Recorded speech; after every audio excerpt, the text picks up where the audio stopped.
الحمد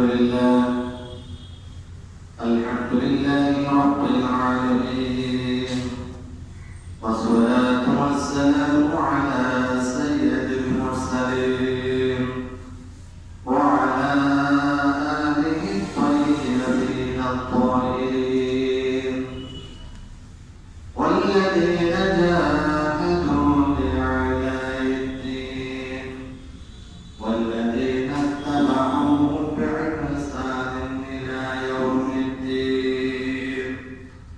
أما بعد، فأعوذ بالله من الشيطان الرجيم. بسم الله الرحمن الرحيم. ذلك ومن يعظم شعائر الله فإنها من تقوى القلوب. صدق الله مولانا العظيم. وقال جل شأنه في شأن حبيبه آمنا ومخبرا إن الله وملائكته يصلون على النبي يا أيها الذين آمنوا صلوا عليه وسلموا تسليما. اللهم صل على سيدنا مولانا محمد وعلى آل سيدنا مولانا محمد. اللهم صل على سيدنا مولانا محمد وعلى آل سيدنا مولانا محمد. ابن مريم کی بشارت، ابن آدم کی دعا، قلب موسیٰ کی تجلی، چشم آدم کی ضیا. اللهم صل على سيدنا محمد وعلى آل سيدنا مولانا محمد. সম্মানিত মুসলিম রহমাতুল্লাহ ইসলাম, আসসালামু আলাইকুম ওয়া রাহমাতুল্লাহি ওয়া বারাকাতুহু। আল্লাহ তাবারক ওয়া তাআলার দরবারে আমরা কলিমাতুশ শুকর আদায় করি। রব্বুল আলামিন আমাদেরকে যে সময়ে সারা পৃথিবীর নির্বাচিত আল্লাহর প্রিয় বান্দাগণ আল্লাহর করে তাওয়াফ করে হজ করে মিনা এবং আরাফাতের উদ্দেশ্যে রওনা হয়েছে, অবস্থান করছে, সে সময় আল্লাহ আমাদেরকে আল্লাহর ঘরের অংশ মসজিদে আসার আল্লাহ তৌফিক দিয়েছেন। পড়ে আলহামদুলিল্লাহ। সম্মানিত মুসলিম কিরাম, আমরা রমজানের পর থেকে আলোচনা করে আসছি, আলোচনা করে আসছি যে জিলহজ মাসে দুটা অনন্য ইবাদত আছে যেটা অন্য কোনো মাসে নেই। একটা হচ্ছে হজ আর একটা হচ্ছে কুরবান। এটা জিলহজ মাসের অনন্য বৈশিষ্ট্য। যদিও আমাদের শাওয়াল মাস থেকে শুরু হয়, হজ পালন হয়, আদায় হয় জিলহজ মাসে। আর একটা হচ্ছে কুরবানি। এটা সারা বিশ্বব্যাপী মুসলমান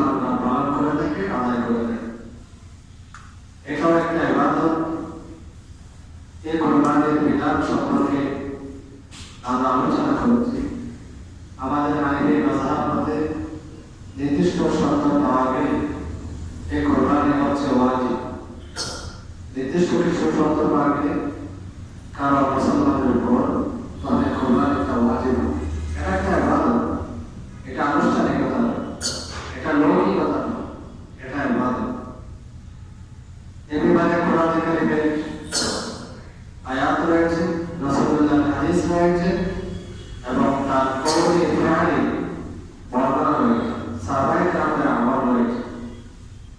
কোরআনে কারিমে আল্লাহ বলেছেন ফাসাল্লি লিরাব্বিকা ওয়ানহার, নবী আপনি আপনার প্রভুর জন্য নামাজ পড়ুন, আপনার প্রভুর উদ্দেশ্যে কোরবানি করুন। ওয়ানহার মানে কোরবানি করুন। কোরআনের আল্লাহর নির্দেশনা বিপরীত কোনো অর্থে ব্যবহার হয়েছে, এরকম কোনো নিদর্শন পাওয়া না গেলে আল্লাহর নির্দেশটা উজুরের জন্য হয়। ওয়ানহার একটা নির্দেশ, সুতরাং এটা ওয়াজিব। এরপরে রাসূলুল্লাহ সাল্লাল্লাহু আলাইহি ওয়াসাল্লামের কওলে তিনি নির্দেশনা দিয়েছেন, হাদিসে এসেছে আল্লাহ রাসূল বলেন মান ওয়াজাদা সাআতান ওয়া লাম ইয়াতাকি ফালা ইয়াকরুবান্না মুসাল্লা, যে ব্যক্তি কোরবানি করার সামর্থ্য থাকা সত্ত্বেও কোরবানি ওয়াজিব হওয়ার যে শর্তাবলী রয়েছে, এই শর্তাবলীর কারো মধ্যে পাওয়া যাওয়ার পরেও যদি কেহ কোরবানি না করে, সে যেন আমার ঈদগাহে আমার মসজিদে অর্থাৎ ঈদের নামাজ পড়ার জন্য না আসে। সকলে নামাজ এত বড় মুখী দর্শী, এটা মারাত্মক বিষয় কথা। কিন্তু এখানে আসুন কারো কি আপনারা বলেন নাই কোরবানির ব্যাপারে আমরা বলেছি, অপরাধ করেছে মসজিদে আসুন না, নামাজ পড়তে আসুন না, এটা বলেন নাই। বলা হচ্ছে এই যে মান ওয়াজাদা সাআত, সাআত মানে আপনার করার মতো সুযোগ সুবিধা সামর্থ্য সরাইগুলো আপনার কাছে পাওয়া গিয়েছে। এই মানুষ যদি আল্লাহ রাসূল কোরবানি কেমন না করে, তাহলে সে যেন ফালা ইয়াকরুবান্না মুসাল্লা, সে যেন আমার মসজিদে আমার ঈদগাহে না আসে। সকলে মিলে নাউযু। রাসূলুল্লাহ হাদিস করা 3 নম্বরে বিধান তো প্রায় নাযিল হয়েছে মদিনায়, মক্কাতে বিধান নাযিল হয়েছে শুধু নামাজ, প্রতিষ্ঠিত হয়েছে নামাজ মদিনায়। কোরবানির এই বিধান, এটা বড় সমাজের বিধানটা, এটা প্রতিষ্ঠিত হয়েছে মদিনায়। আল্লাহ রাসূল মদিনায় মদিনায় জীবন 10 বছর, রাসূল সাল্লাল্লাহু আলাইহি ওয়াসাল্লাম 10 বছরে প্রত্যেকটা বছর আল্লাহ রাসূল কোরবানি করেছেন। সুবহানাল্লাহ। সুতরাং এই সমস্ত কোরআনের আয়াত, রাসূলুল্লাহর হাদিস এবং রাসূলুল্লাহর কাজ, এই সব কিছু বিবেচনা করলে প্রতীয়মান হয় ইমাম আবু হানিফা বলেন কোরবানি করা নির্দিষ্ট শর্তে ওয়াজিব। অনেকে কি আমরা বলেছেন সুন্নাত, এটা তাদের কথা। আমরা আমাদের যে ইমাম আবু হানিফার অনুসারী, সুতরাং ইমাম আবু হানিফার দলিলগুলো শক্তিশালী, এই দলিলকে কেন্দ্র করে আমরা বলে থাকি কোরবানি হচ্ছে ওয়াজিব। এখন শর্তগুলো সেগুলো কি শর্ত পাওয়া গেলে কোরবানি ওয়াজিব? এক, মুসলমান হওয়া, অমুসলিমের পর কোনো কোরবানি ওয়াজিব। 2 হচ্ছে স্বাধীন হওয়া। স্বাধীন মানে এটা রাসূলুল্লাহ সবাই এটা দাসপ্রথা ছিল, গরু ছাগলের মতো মানুষ বিক্রি হতো। শোনা যায় যে আফ্রিকা মহাদেশে তার নামে এখনো চালু আছে, অন্য কোথাও এই দাসপ্রথা আছে বলে আমাদের জানা নেই। গরু ছাগলের মতো মানুষ বেচা কিনা হতো ওই আফ্রিকা, যেখানে অতি দরিদ্র এলাকা, সেখানে নাকি এগুলো আছে, আল্লাহ জানেন ভালো। এই না যারা দাস দাসী, তাদের কোরবানি হয়, তাদের কোনো স্বাধীন জীবন নেই। তাই আমরা এখানে সবাই স্বাধীন, এখানে বাংলাদেশ বা আরব কান্ট্রি, বিশ্বের চাইতে সবাই স্বাধীন। তাহলে বিভিন্ন স্বাধীন, শর্ত হলো স্বাধীন। 3 নম্বর শর্ত হচ্ছে যে মুখী, বলে একটা জায়গায় যে আমরা এখানে মুখী, যে 15 দিনের এখানে মুখী রাস্তায় আমার নিবাস আছে, বাসস্থান এখানে, আমি এখানে স্থায়ী মুখী। আবার এখান থেকে কোথাও ঢাকাতে গিয়েছি 3 দিনের জন্য, 14 দিনের জন্য, 15 দিনের কম, তাহলে সেখানে আমি মোসাফির, সেই অবস্থায় আমার কোরবানি দেওয়া ওয়াজিব নয়। দ্বিতীয়বারে নাম দিতে হবে, মোসাফির অবস্থায় কোরবানি ওয়াজিব নয়। মুকিম হতে হবে, আপনাকে মুকিম থাকতে হবে। মুকিম মানে দেশে অবস্থান করা। মুকিমের আরেকটা অর্থ হচ্ছে যেখানে যাচ্ছেন সেখানে কমপক্ষে 15 দিন অবস্থান করার নিয়ম থাকে। আমি ঢাকাতে গেলাম,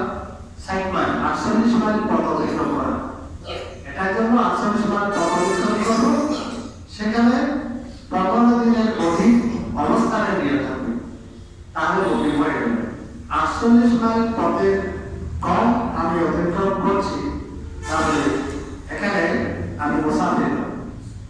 এখানে চট্টগ্রাম পেলাম, আমি মুসাফির। এখানে এটা 48 মাইল হয় না, এই জন্য এখন সোহাগী। তাহলে 3 নম্বর শর্ত হচ্ছে মুখী হও, এদের উপর কোরবানি হওয়া। 4 নম্বর হচ্ছে নেশাব পরিমাণ মাল। নেশাব পরিমাণ মাল হচ্ছে অর্থাৎ যে পরিমাণ মাল থাকলে যাকাত ওয়াজিব হবে, যে পরিমাণ টাকা থাকলে যাকাত ওয়াজিব হয়, ওই পরিমাণ সম্পদ 3 দিন 10, 11, 12 এই 3 দিনে কারো আয়ত্তে থাকা মালিকানা থাকে। যে টাকাগুলো ঋণের অতিরিক্ত হবে, যে টাকাগুলো যে তার রাহাজ্য জিনিসের অতিরিক্ত হবে, যে টাকাগুলো তার বাড়ির প্রয়োজনীয় আসবাবপত্রের অতিরিক্ত হবে, এইরকম নেশাব পরিমাণ, এটাকে নেশাব। এখন নেশাব কত হবে? 52 তোলা রৌপ্য, 7.5 তোলা স্বর্ণ। ওলামায়ে কেরাম বলতেছেন যেটা ধরলে গরিবের কল্যাণ হয়, এটা ধরে এটা যাকাত ওয়াজিব না। একটা এই বছর একটা এর ক্ষেত্রে রমজানের যাকাতের ক্ষেত্রে বলা হয়েছে স্বর্ণ দরকার উচিত, নিশ্চিত করে নাই হবে, এটা নিজে আস্তাহাতি নস্তা। আর লক্ষ্য তো হলো অনেকের উপরে, এটা কোরবানির ছোট্ট দিয়ে দেওয়া যায়। এই জন্য যদি লক্ষ্য হিসাব করে দেখলাম 22 ক্যারেট লক্ষ্য, এটা আমি অনলাইনে মূল্য দেখলাম, 22 ক্যারেট রূপের মূল্য হয় প্রায় 2100 টাকা, এক করে দাম সর্বোচ্চ যেটা যার উপরে। আর যে অনলাইনে এটা তো উঠানো হয়, আমি কিছুদিন আগে দেখলাম এটা 22 ক্যারেট সর্বোচ্চ মূল্য টাকার উপর, তাই এটা 2100 টাকা, 52 টাকা হলে 1,09,10 পর্যন্ত হয়। এই পরিমাণ সম্পদ টাকা যার থাকবে, যে যে বললাম প্রয়োজনীয় অতিরিক্ত, ঘর বাড়ির অতিরিক্ত, ব্যবহারের অতিরিক্ত, তার উপর কোরবানিটা ওয়াজিব। আরেকটা বলেছেন যে না, সরকার মূল্য ধরল, সরকার মূল্য ধরল যে একটা অধিকারের উপর কোরবানি ওয়াজিব হবে। 7.5 তোলা স্বর্ণ মানে বর্তমানে 1 লাখ, তাহলে 7.5 লাখ টাকা রাখতে হবে। তাই ওলামায়ে কেরাম বলতেছেন যে নেশাবটা ধরলে গরিবদের কল্যাণ হয়, এটাই ধরে। এখানে আমাদের করবার তাহলে পরে বলছি যে তার 4র্থ নম্বর হলো যে নেশাব পরিমাণ মালের মালিক হওয়া। নেশাবের ব্যাখ্যা দিলাম। তারপর আসি আমরা বালেগ হওয়া, প্রাপ্তবয়স্ক হওয়া। প্রাপ্তবয়স্ক তো আমরা জানি 15 বছর অথবা 17 সহ, সংক্ষেপে 15 যাতে 17 সনকে দেখতে হবে। 17 বছরের আগে হলেও সে বুঝে যাবে কোনো মহিলা সে বালেগ হয়ে গেছে। 5 শরীরের গঠনের কারণে অনেক খেলাপের ব্যতিক্রম হয়ে গেছে। এটা আমাদের বয়সের দিক থেকে 15 বছর, এর উপরে না হলেও সে বালেগ 15 বছর, এর আগেও হতে পারে বললাম। তাহলে বালেগ হতে। 6ষ্ঠ নম্বর হচ্ছে আকেল হওয়া। আকেল মানে যে বিবেক মান, পাগল না হওয়া। বালেগ এবং আকেল এই দুটারই একটু এখতিয়ালাফ আছে। কেন বলেছেন এটা শর্ত? অধিকাংশ বলেছেন শর্ত, কেন কোনো মুসলিমে কিছু বলেছেন না। এদের যদি নেশার পরিমাণ থাকে তখন করতে হবে। এটা কিন্তু কিছু কিছু মানুষের ওলামায়ে কেরামদের অভিমত। তাহলে এই 6টা যদি পাওয়া যায়, শর্ত পাওয়া যায় কোন মুসলমানের উপর, নরনারীর উপর একসাথে পাওয়া যেতে হবে, তাহলে তার উপর কোরবানি ওয়াজিব। 1 স্বাধীন হওয়া, 2 মুসলমান হওয়া, 3 মুকিম হওয়া, 4 নেশাব পরিমাণ সম্পদের মালিক হওয়া, 5 মালিক হওয়া, 6 আকেল অর্থাৎ পাগল না হওয়া। এটার উপর কোরবানি করা ওয়াজিব। এখন আসি আমরা কোরবানি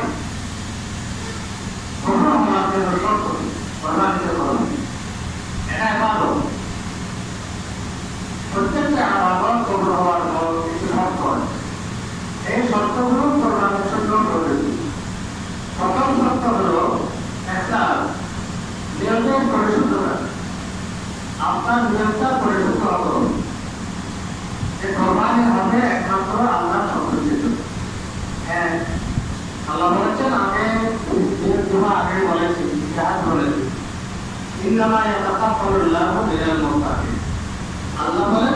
আমি মুত্তাকিদের ইবাদতই কোরবানি কবুল করে থাকি। সুবহানাল্লাহ। যারা মুত্তাকি নয়, হাবিল কাবিলের কোরবানি ঘটনা বর্ণনা করে শেষে আয়াতের শেষে আল্লাহ বলেছেন, ঘটনা বলেছেন আমাকে ইন্নামা ইয়াতাকাব্বালুল্লাহু মিনাল মুত্তাকিন, যে আল্লাহ মুত্তাকিদের যে কবুল কোরবানি কবুল করে।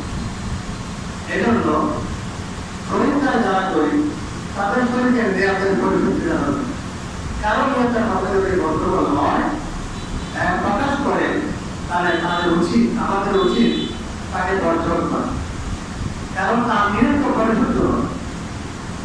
আল্লাহ তো এটা কোরবানি কবুল করবে না বলা হয়, ওমা উমিরু ইল্লা লিয়াবুদুল্লাহ মুখলিসিনা লাহু দ্দীন, আলা লিল্লাহি দ্দীনুল খালিস। তাহলে একমাত্র আল্লাহ এই কোরবানি কবুল হওয়ার জন্য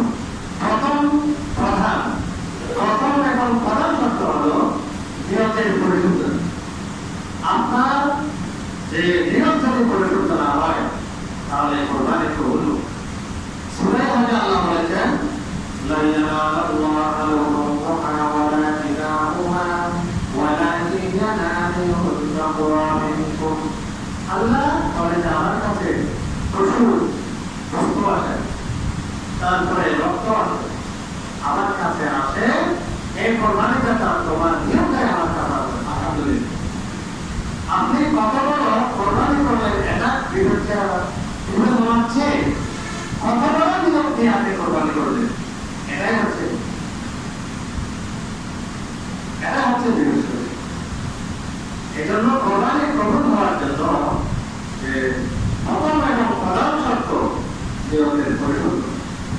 কোরবানি কাজে না যেটা পঞ্চম 231টায় বলা হয়েছে, যারা করি কি কোরবানি করি, অনেকে আজকে একতলাপ করেছে, একতলাপ করলেও এরকম লোকের বর্জন করা হয়েছে যে যারা করি কি কোরবানি করে তাদের কারো যদি নিয়তের গণ্ডগোল প্রকাশ্য থাকে, যে মহাচরী বলছে নাকের বড় আমরা আলেমরা খুব কড়া ছিলেন, কঠোর ছিলেন, ঠিক আছে কোরবানি বলছে যে কারো কোরবানি হবে না।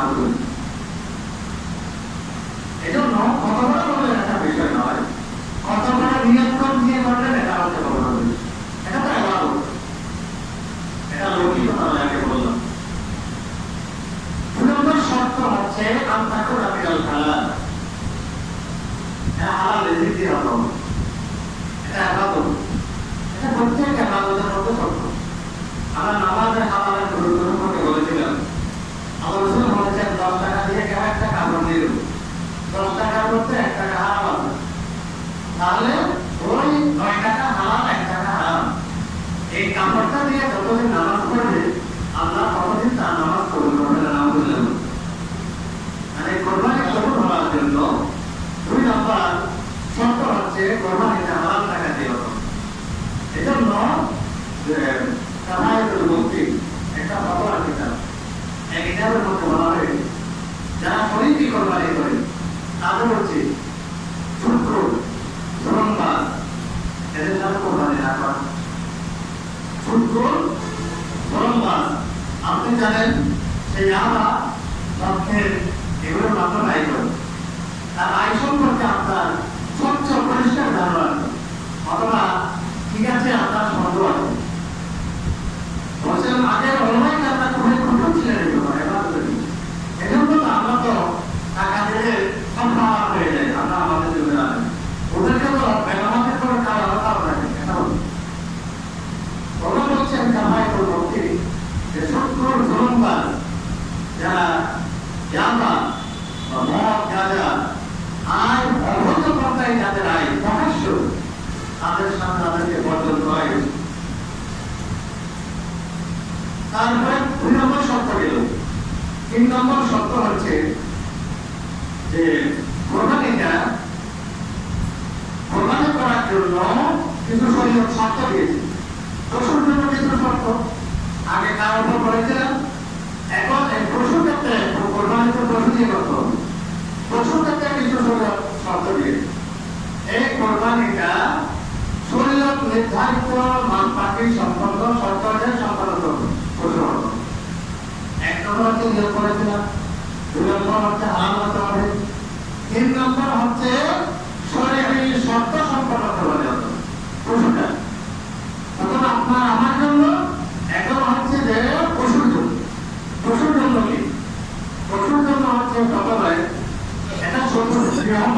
সতর্ক জাতীয় দল এরকম মালিক সতর্ক হলে দিয়ে কোরবানি করলে হবে না। এটা তো অনেক দামি, আমি একটু হলে দিয়ে দেবো নীলগাই দিয়ে আপনি কোরবানি দেওয়ার পার, এটা হবে এটা গৃহপালিত দল অনেক দাম। আল্লাহ কোরআনে বলেছেন এটা মহিমাতের আনার ছোট পর্যন্ত গৃহপালিত। একটা মুরগি 10-12 কেজি পর্যন্ত, এটা 2 পা চতুর্থ না, এটা দিয়ে কোরবানি করতে হবে। একটা ছাগল যেটা ছোট্ট মুরগি থেকে ছোট বয়স বন্ধ নির্দিষ্ট বয়স হয়ে গেছে, ওই ছাগল দিয়ে কোরবানি করতে হবে। 12 কেজি 15 কেজি না মুরগি দ্বারা কোরবানি করলে কোরবানি হবে। এখানে আরেকটা বিষয়, কোনো গরিব লোক আমার কোরবানি করতে পারছি না, ঠিক আছে আমি কি করবো, আল্লাহর নামে একটা ছোট হলেও মুরগি হলেও কোরবানি দিই, এটা মাকরুহ, এটা মাকরুহ। এটা করবো কেমন, আপনি মুরগি জবাই করে খান, কোনো সমস্যা নেই। আমি একটা কোরবানি দিচ্ছি, এটা তো শরীয়ত নিজে করে বলে না, যদি আমরা ইসলাম গ্রহণ করে না, শরীয়ত করতে হবে, শরীয়তটা আল্লাহ আল্লাহ রাসূলের বিধান হতে হবে, এটাই হচ্ছে শরীয়ত। এভাবে বিধান ছাড়া হয় শরীয়তের জন্য, এটা বিধানগুলো যেগুলো এভাবে হয় আবেগ থেকে হয়, কি হয়েছে এটা পারলাম না। শরীয়ত বলছে প্রথম প্রশ্ন ক্ষেত্রে শত্রু পর্যন্ত গৃহপালিত। এখন গৃহপালিত বলতে সমাজতে যে লোক দিনে পালন করে, গরু একটা পাহাড়ি হয়ে গেছে, এটা হয় একটা ঘরে পালেছেন, এটা না, এটা স্বভাবত পাহাড়ে থাকে। গৃহপালিত করলে গৃহপালিত হবে না, গরু স্বভাবত পাহাড় থেকে তাই গৃহ পালন করে, সেরকম গৃহপালিত এবং ধন্য এগুলো সঙ্গে নির্ধারিত, আপনার আমার মনকে আনে যায়। 2 নম্বর প্রশ্ন শর্ত হচ্ছে নির্ধারিত বয়স। প্রায় সময় বলি যে ছাগল 1 বছর পাবো, আপনার জানার মতে একদিনও কম, আপনার জানার মতে কোরবানি হবে না। অনেক বড় ছাগল 30 কেজি না, আপনি জানেন যে একদিন কম আছে, কোরবানি হবে না। আরেকটা ছাগল 3 কেজি 5 কেজি নিশ্চিত এটা 1 বছর হয়েছে, তাহলে কোরবানি হয়ে যাবে না, আমরা বললাম ওই বললাম হিসাব করে একটা ইবাদত, কখনো বললেন একটা নির্দিষ্ট বিষয় নয়, আল্লাহর ইবাদতটা হুকুমটা আপনি কোন মানসিকতা নিয়ে কোরবানি করেছেন, এটাই হচ্ছে বিষয়। আল্লাহ তো কোরবানি করেছেন, সম্পদের ভাই আমার বহুত কষ্ট করি আল্লাহ করে ভালো বললাম, আমরা তো কোরবানি করে কেমন ধরবে কেন দিই, তাই বলবেন না তাই বলে দিন, তাই কোরবানি বললাম। কোরবানি না বললে তো আমরা মেসে বিভিন্ন করতে গেলে ধরলে আপনার আর বেশ লাগে। আপনি যদি শরীয়তের প্রতি আপনার আস্থা নাই, আল্লাহর বিধানের প্রতি আপনার সম্মান, বুঝতের প্রতি আপনার সম্মান আছে, থাকার প্রতি আপনার লোভ আছে।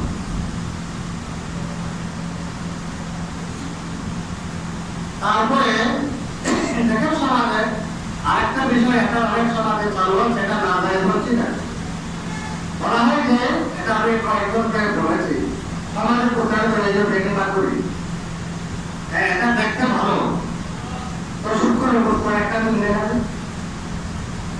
যায়, শুট করে করে যায় না।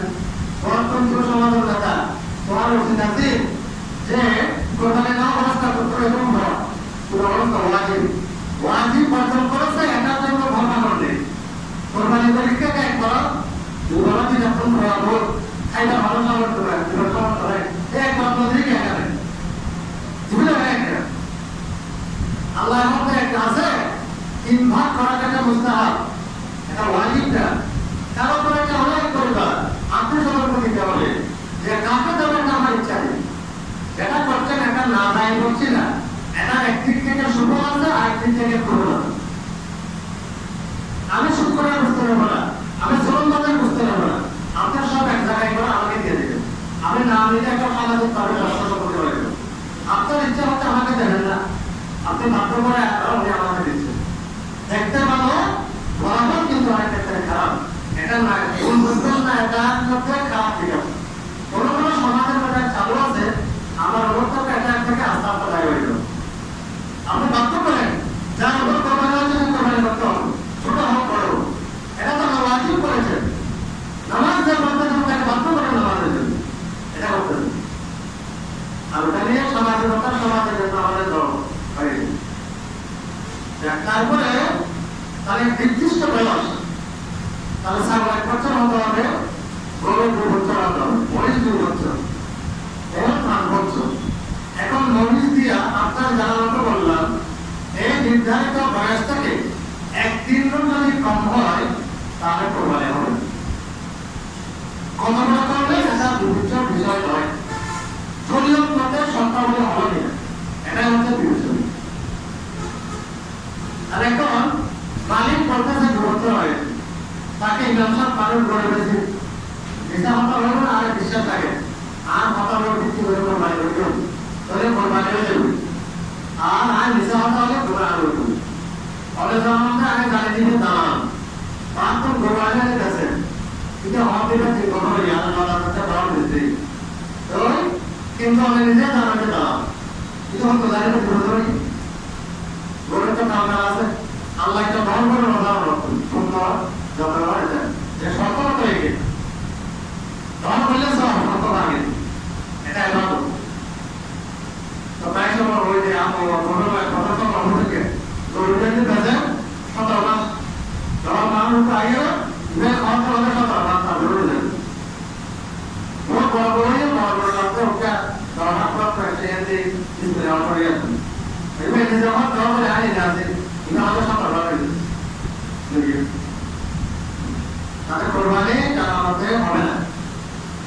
এরপরে নির্দিষ্ট কিছু প্রশ্ন, এখন তো আলহামদুলিল্লাহ প্রচুর গরু আছে, খুশি একটা ত্রুটিযুক্ত গরু থাকলে কেন যাবে, কারো বাড়িতে নিজস্ব গরু আছে, তখন আপনার জানা দরকার এই গরুটা হবে এই ছাগলটা হবে যে আমাদের কেমনে প্রচুর হাজার হাজার গরু আছে আলহামদুলিল্লাহ, এমন প্রশ্ন আছে ঠিক নাই এই নাই এগুলো কেন যাবে।